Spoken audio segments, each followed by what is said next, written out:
Welcome back to the channel. Today we're going to discuss Things Fall Apart by Chinua Achebe. This book is a giant of post-colonial literature, and Achebe said that it was a corrective and apologetic for the Igbo way of life. Igbo are a tribe of people who live in southern Nigeria. I've had a chance to meet some of these people myself when I was in Nigeria. And I think as a book, it's important to see and understand how the colonized understood themselves prior to colonization and how the clash of two worlds can lead to, as the text says, things falling apart. I think there are many fine reviews of this book already existing on YouTube and elsewhere. So what I'll do in this review is just read a few excerpts from the text to give you a sense, a flavor of what the text sounds like. And hopefully that will lead you to read the book on your own. Okonkwo ruled his household with a heavy hand.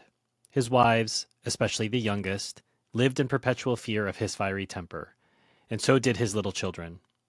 Perhaps down in his heart Okonkwo was not a cruel man, but his whole life was dominated by fear, the fear of failure and of weakness. It was deeper and more intimate than the fear of evil and capricious gods and of magic, the fear of the forest and of the forces of nature, malevolent, red in tooth and claw. Okonkwo's fear was greater than these. It was not external, but lay deep within himself. It was the fear of himself, lest he should be found to resemble his father. Even as a little boy he had resented his father's failure and weakness, and even now he still remembered how he had suffered when a playmate had told him that his father was Agbala.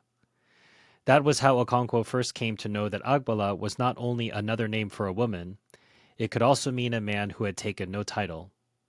And so Okonkwo was ruled by one passion, to hate everything that his father Unoka had loved. One of those things was gentleness, and another was idleness. During the planting season, Okonkwo worked daily on his farms from cockcrow until the chickens went to roost. He was a very strong man and very rarely felt fatigue. But his wives and young children were not as strong, and so they suffered.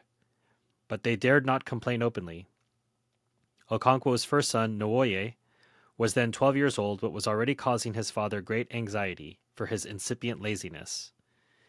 At any rate, that was how it looked to his father, and he sought to correct him by constant nagging and beating. And so Nwoye was developing into a sad-faced youth. Okonkwo's prosperity was visible in his household. He had a large compound enclosed by a thick wall of red earth.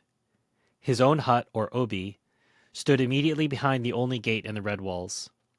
Each of his 3 wives had her own hut, which together formed a half-moon behind the obi. The barn was built against one end of the red walls, and long stacks of yams stood out prosperously in it. At the opposite end of the compound was a shed for the goats, and each wife built a small attachment to her hut for the hens. Near the barn was a small house, the medicine house or shrine, where Okonkwo kept the wooden symbols of his personal god and of his ancestral spirits. He worshipped them with sacrifices of kola nut, food, and palm wine, and offered prayers to them on behalf of himself, his 3 wives, and 8 children. So you can see already that yams are a sign of prosperity. They are almost currency in this time period in Nigeria. And here he wants to basically get more financing for more yams, and he goes to an elder. After the wine had been drunk, Okonkwo laid his difficulties before Nekwabi. "I have come to you for help," he said. "Perhaps you can already guess what it is. I have cleared a farm, but have no yams to sow. I know what it is to ask a man to trust another with his yams, especially these days when young men are afraid of hard work." Every generation, every culture, we always hear this. "I am not afraid of work. The lizard that jumped from the high Iroko tree to the ground said he would praise himself if no one else did. I began to fend for myself at an age when most people still suck at their mother's breasts. If you give me some yam seeds, I shall not fail you." Nokwabi cleared his throat. "It pleases me to see a young man like you these days when our youth has gone so soft. Many young men have come to me to ask for yams, but I have refused because I knew they would just dump them in the earth and leave them to be choked by weeds. When I say no to them, they think I am hard-hearted. But it is not so.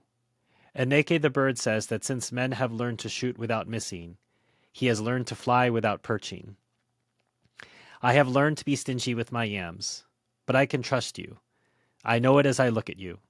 As our father said, you can tell a ripe corn by its look. I shall give you twice 400 yams. Go ahead and prepare your farm. If you saw me smiling, it was because just in this one large paragraph, we see three different idiomatic references. As our fathers said, you can tell a ripe corn by its look. There's a lot of reference to agriculture and nature, and it permeates their speech. It's almost as if an Igbo cannot talk to you without reference to his fathers or to the land or to nature. And that is deeply consoling. That is something that speaks to a great consonance, a great connection with the world, with reality. And I couldn't help but smiling as I read it. It's thick throughout the book, so you'll see that over and over and over. But it gives you an insight, as is the case with any culture, any language.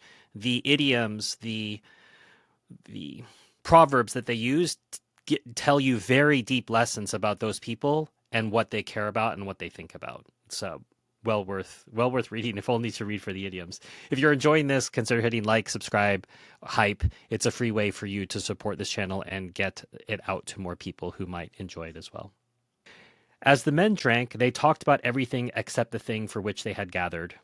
It was only after the pot had been emptied that the suitor's father cleared his voice and announced the object of their visit. Obeerika then presented to him a small bundle of short broomsticks. Ukegbu counted them. They are 30, he said. Obeerika nodded in agreement. And if there are any Igbo watching who want to correct my pronunciation, please feel free to do so in the comments. My apologies in advance. We are at least getting somewhere, Ukegbu said. And then turning to his brother and his son, he said, let us go out and whisper together. The three rose and went outside. When they returned, Ukegbu handed the bundle of sticks back to Obeerika. He counted them. Instead of 30, there were now only 15.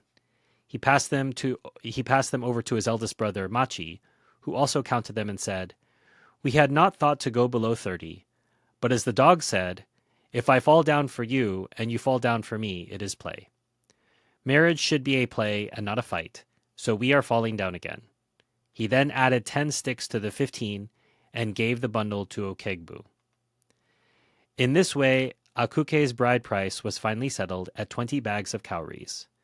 It was already dusk when the two parties came to this agreement. Go and tell Akuke's mother that we have finished, Obeerika said to his son Maduka.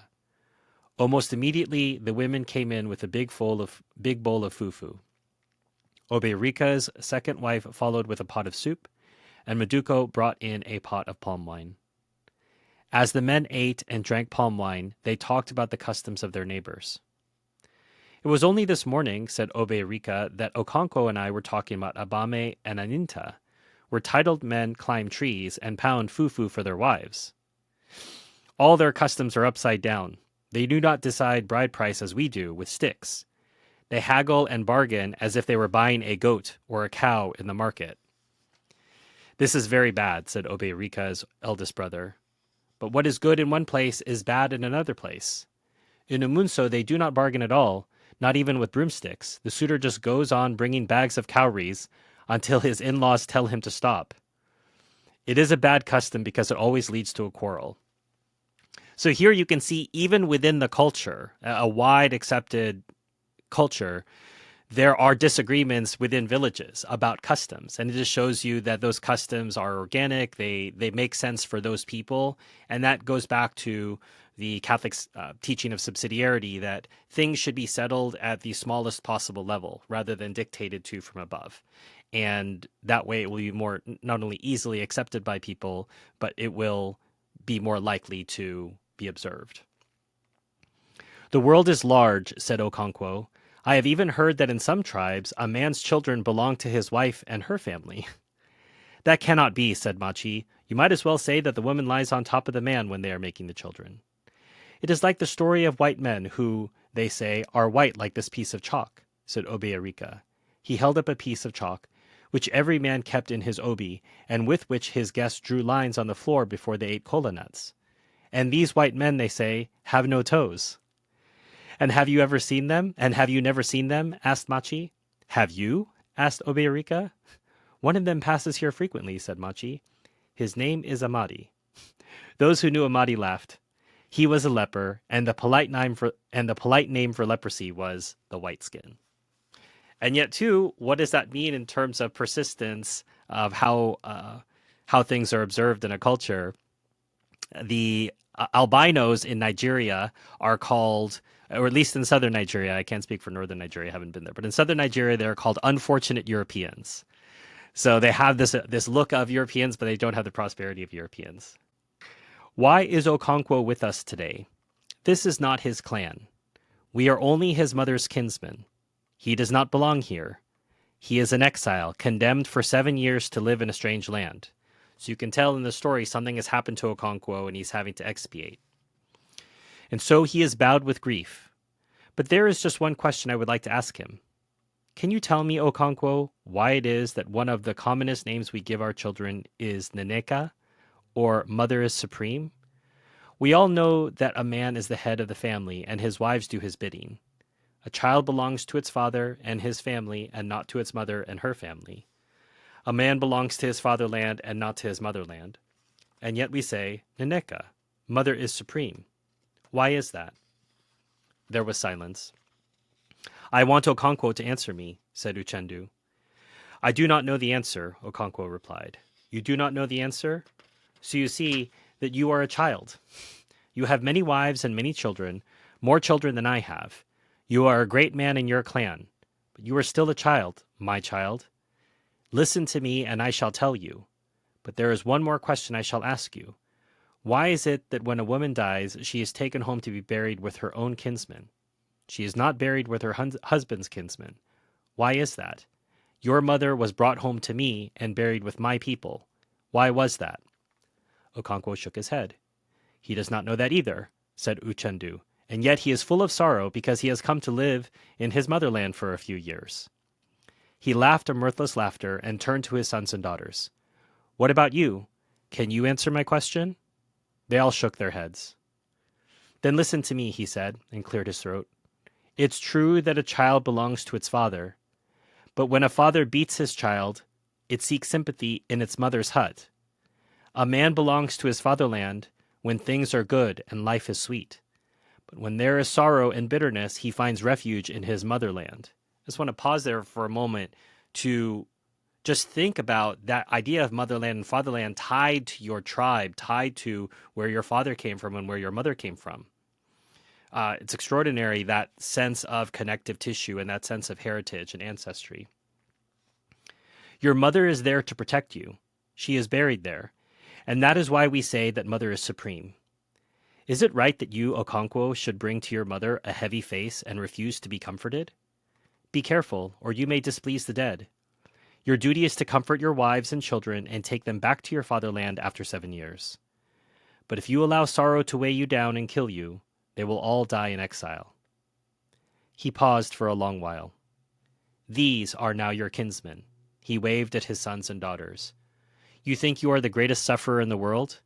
Do you know that men are sometimes banished for life? Do you know that men sometimes lose all their yams and even their children? I had 6 wives once. I have none now except that young girl who knows not her right from her left. Do you know how many children I have buried? Children I begot in my youth and strength? 22. I did not hang myself, and I am still alive. If you think you are the greatest sufferer in the world, ask my daughter, Akueni, how many twins she has borne and thrown away. Have you not heard the song they sing when a woman dies? For whom it is well, for whom it is well, there is no one for whom it is well. I have no more to say to you. And I have no more to read to you from Things Fall Apart by Chinua Achebe. I would encourage you to get a copy and read it for yourself. You can do so by using the link in the description below. If you buy from there, it's one of the ways that you can support this channel. You can also, as I've already alluded to, hit like, subscribe, hype, Share this channel with people who might enjoy reviews of literature. If you want to thank me for this presentation, there's links to PayPal and Buy Me a Coffee below. If you want to get early access to videos like this one, as well as the chance to get a behind the scenes look once a month at what I'm doing, what I'm thinking, what I'm reading, there's Patreon and YouTube membership. If you'd like to nominate a book for the future, there's my Amazon wish list linked below as well. You can search through there. You'll see books on Palestine. That's for my Palestine bookshelf project. If you're interested, there's links to that.